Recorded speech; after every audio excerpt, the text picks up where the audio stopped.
Il-fiduċja li għandhom l-istituzzjonijiet finanzjarji fil-Gvern Malti huwa ċertifikat ieħor pożittiv.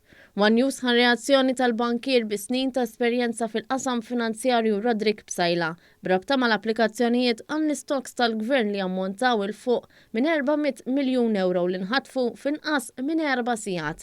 L-ewwel ħaġa ovvjament inti meta issellef li xi ħadd bħal dak każ l-istituzzjonijiet finanzjarji fissel qed tafda li mħassellef ħajużhom tajjeb il-flus.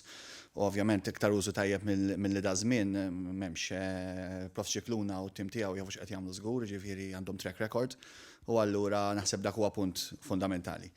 Il-bankier kompla jispjega li dawn huma żminijiet bla preċedent fejn il-Gvern permezz tal-miżuri li ħabbar qed iwieżen lill-intrapriżi biex ma jalqux għal kollox u biex ma jkeċċux lill-ħaddiema tagħhom ħalli meta jgħaddi dan il-perjodu ta' sfida waqt il-pandemija, il-kumpaniji f'Malta jerġgħu iqumu fuq saqajhom fl-iqsar żmien possibbli.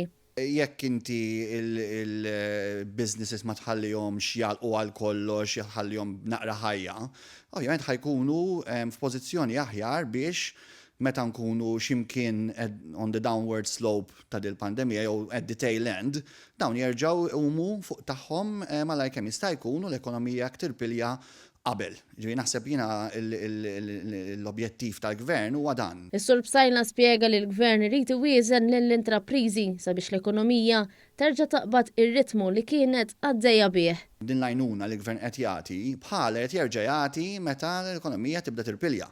Għax hemmhekk ikun punt importanti mbagħad fejn inti tkompli iżżid isek qed titfa' iktar fuel fil-magna biex din tkompli taħdem u tibda taħdem b'mod maġġel kif konna qed naraw fl-aħħar snin. Il-valur ta' dan l-aħħar ħarġa tal-istocks tal-Gvern kien l-akbar ammont qatt maħruġ mill-Gvern f'dawn l-aħħar 7 snin.